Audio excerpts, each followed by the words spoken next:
We got an important broadcast tonight, and we're going to get right into it. We're going to get right into this one. This is one of the few times I do a show before my show.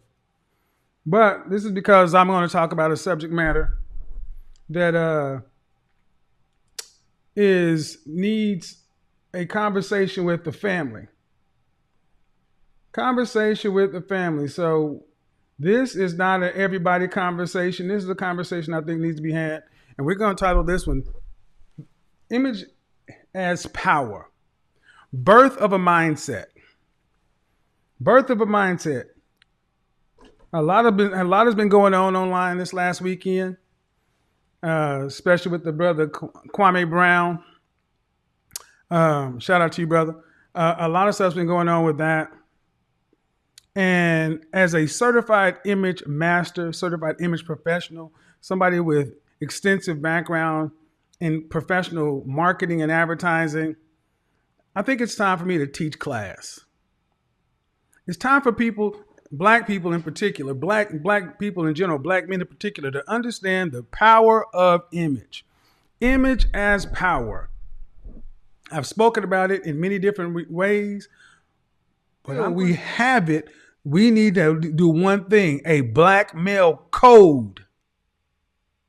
We don't go to the internet talking shit about each other. That's off code.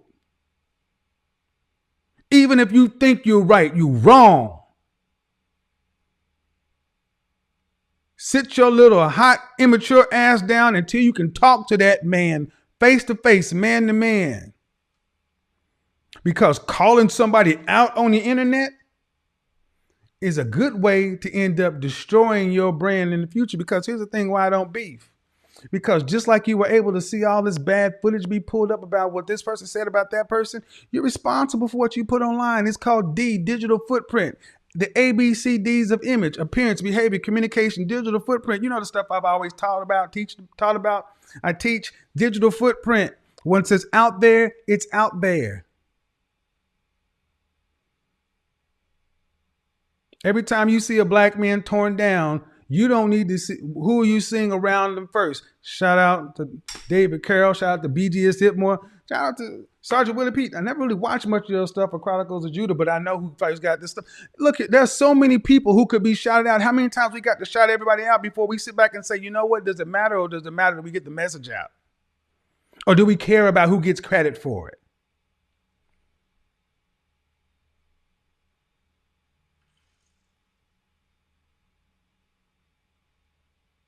Why is that so important? Because we have a scarcity mentality. Because black male media has yet to exist for black men by black men. Well, here's a chance. Understand that image is power, and everybody else seems to understand its power. When are black men going to decide to start going in their pockets and funding it for ourselves? Because I don't think you guys get it. Why would anybody else want to build it for you if they benefit off of you being where you are? The chances are there now if you can just stay out of each other's way. Shout out to brother Tariq Nasheed. I'm going to say that too. And it's funny. I heard somebody went on this show and tried to ask him how he thought about me. And that brother said some of the things that I do, he likes. Appreciate you for staying on code, man. That man didn't say he liked everything I do. I'm quite sure there's a lot of stuff I'll say that he vehemently disagrees with. But instead, he just decided to say, I like this, and the rest of it, none of your business. Now, what's funny is just last week, I was looking online because I remember talking about that Mink Slide song. And when I did the shout out to Minister Jump Ballad of Mink Coats, I thought that shit was catchy. I was like, man, I would love to play this song. And I wanted to use the It's Time to lead into my interview segment. See, it's real easy. If you don't have nothing to say, your mama, your grandmama told you a long time ago, say nothing. Novel concept. Because in order to build something, we don't have to like each other. Just leave each other alone. Work with people where you can work with people, and when you can't, leave it alone. Because you can't complain about racism, white supremacy, D.W. Griffith's birth of a nation, institutionalized this, police that, such and so forth, when the first person that comes after a black man looks like you. You can't even put this off on women. Black women will stay on code.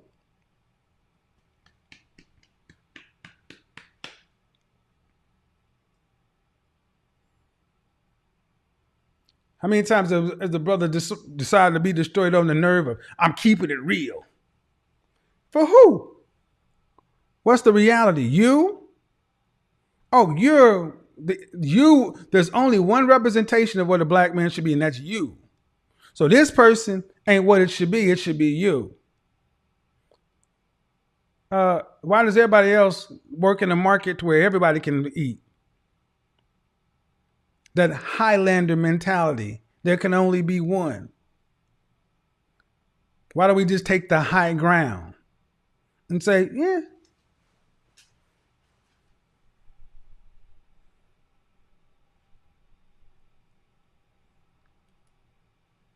People have been asking me what I thought about the things that have been going on, and I'm sitting back and I'm saying it's about time.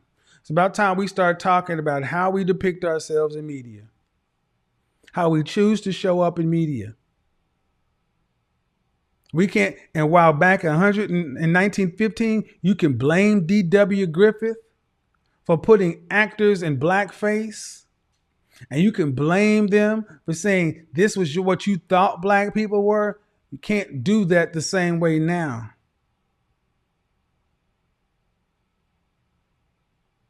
If we don't like our image, it's up to us to change it.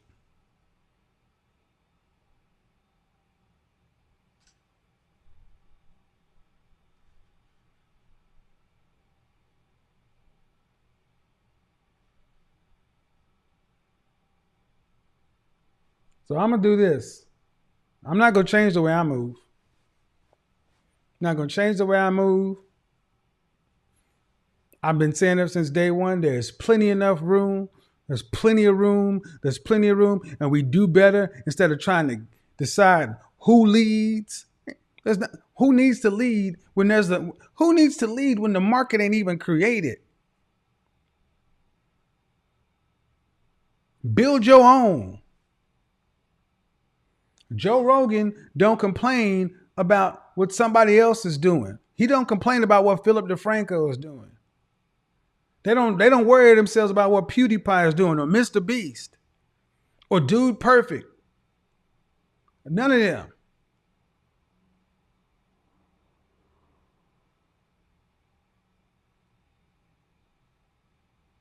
Image is powerful, people.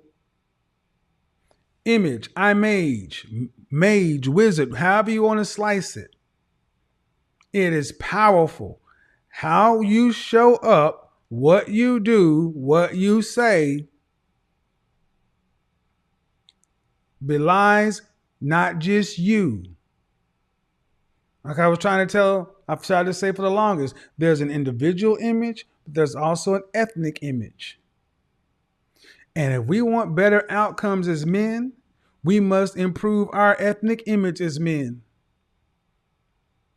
That comes from the way we carry ourselves, the way we appear, A, the way we behave, B, the way we communicate, the words that come out of our mouths, the way we type, the way we write. That it is a struggle, oftentimes, listen to the way we speak to one another. We can improve this. But it all comes down to this thing right here. The internet is here to stay. And what we put online, shout out to Maximus Decimus Meridius. What we do in life echoes an eternity. Once it's online, it will echo an eternity. Stop playing with your image. It's not a toy. It's not a game. Stop playing with other black men's image. It's not a toy, it's a game. And I will tell you this, when you choose to play with a man's image, you are choosing violence. Things so that's going around now. You're waking up and choosing violence when you mess with somebody's image because you're dealing with their brand, their reputation. So don't get surprised when it comes back at you in ways that you could not anticipate. That's why I don't beef. I'm not playing with nobody's image. I'm not playing with anybody's brand. Too important. I'd rather leave it alone. Because as soon as time you decide to do that to somebody, you can't get upset when it come back as you. And are we not seeing that right now?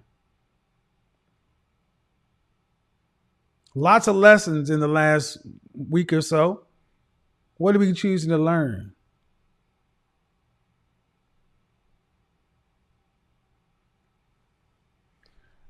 So next time, talk at you later.